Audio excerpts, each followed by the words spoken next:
Jonathan Vance, CEO of Attire, a national clothing retail chain, adjusted the scratchy, discount polo shirt. It felt alien against his skin, a stark contrast to the custom-tailored silk he usually wore. The disguise was meticulously crafted. Faded jeans, worn-out sneakers, and a 5-day growth of beard that prickled uncomfortably. His usual confident stride was replaced by a slight slump, his voice subtly altered to a generic American accent. He was just Jed, a new hire, a temporary stock associate at the sprawling downtown Attire location. The mission?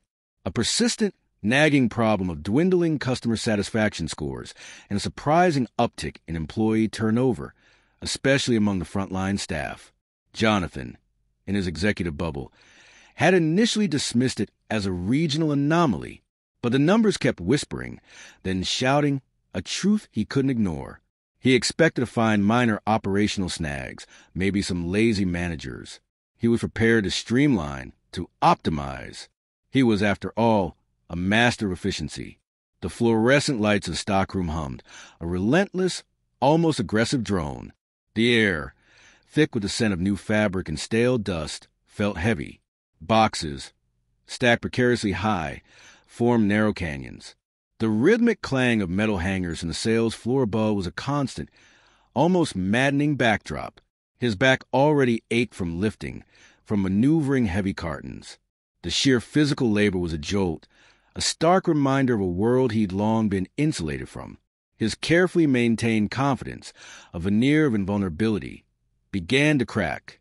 The first whisper of unease came on his second day. A customer, frustrated by a misplaced item, was met with a shrug and a mumbled, "Ain't my department," not just dismissive, but utterly devoid of empathy. Jonathan, as Jed, had watched the customer storm out, their face etched with disappointment. Later in the break room, he overheard hushed complaints about understaffing, about managers who just don't get it. He felt a knot tighten in his stomach. These weren't the eager, customer-centric associates he envisioned. His perfect company, it seemed, had cracks. A week in, the personal gauntlet arrived. A flash sale, unannounced to stockroom staff, hit like a tsunami. Orders flooded in. The handheld scanner buzzed incessantly, demanding immediate fulfillment.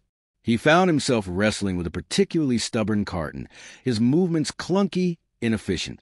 His usual quick decision-making felt dulled by the unfamiliar physical demands. A supervisor, a wiry woman named Brenda with eyes that missed nothing, barked orders. "Jed, move it. We're falling behind." He felt a surge of panic, the urge to simply say, "Do you know who I am?" He pushed it down, forcing himself to breathe, to focus, to just move the box. The stress was a live wire, humming through him. The crushing realization hit him like a physical blow during inventory. He discovered entire racks of mislabeled clothing, a systematic error in the receiving department that caused constant delays and frustration for sales associates and customers alike. It wasn't an isolated incident. It was pervasive, a pervasive flaw. He'd poured millions into cutting-edge inventory management systems. How could this be? The coldness started in his gut, spreading rapidly. His chest tightened. It was a stabbing realization. His grand solutions, his technological marvels, were meaningless without diligent execution, without true oversight. He'd been blind. Over lukewarm coffee in the break room, he heard the voices of the unheard. A young man, Leo, a recent college graduate struggling to pay off student loans, spoke of working double shifts just to make ends meet. "Sometimes," Leo admitted, "I just skip lunch. Every bit helps." Another associate, a single mother named Olivia, shared a heartbreaking story about her manager denying her request for a flexible schedule to care for her sick child. "They said it wasn't policy," she whispered, her eyes glistening. "But I know others get it." Jonathan's core was pierced. These weren't just employees. They were people with lives, with struggles, with quiet desperation. Then came the absolute gut-wrenching betrayal. He stumbled upon it purely by accident, while assisting a senior sales associate, a man named Roger, with a return. Roger, grumbling about corporate policies, pulled out a worn, unofficial manual. It detailed a covert system for pushing expired or damaged items onto unsuspecting customers. specifically during peak sales, to avoid liquidation losses. It was a mistake. It was a deliberate, calculated scheme sanctioned by a regional manager. Jonathan stopped cold, his breath catching in his throat. His blood ran cold. The ethical breach was monumental, a deliberate act of disrespect toward their very customers. This wasn't just inefficiency.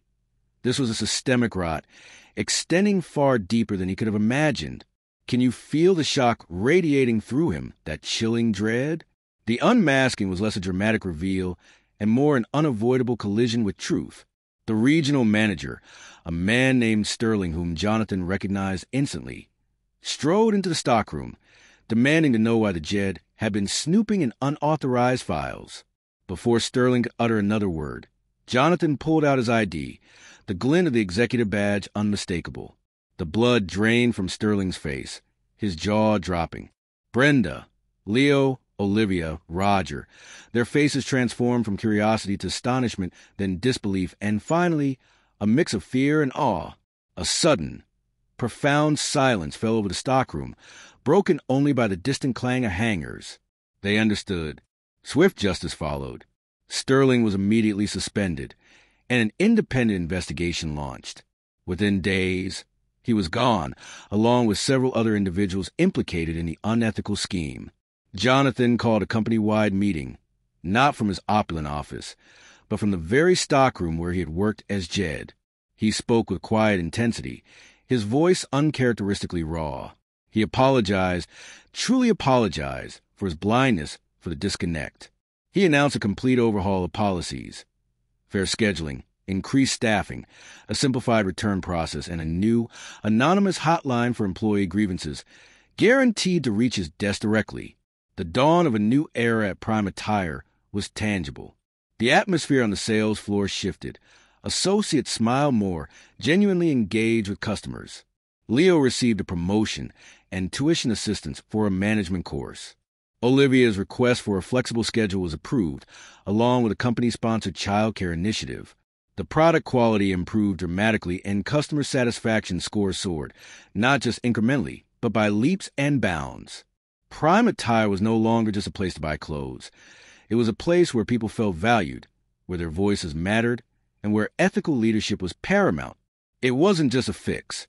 It was a resurrection, built on the foundations of empathy, authentic listening, and the courageous resolve of a boss who had dared to walk in his employees' worn-out shoes.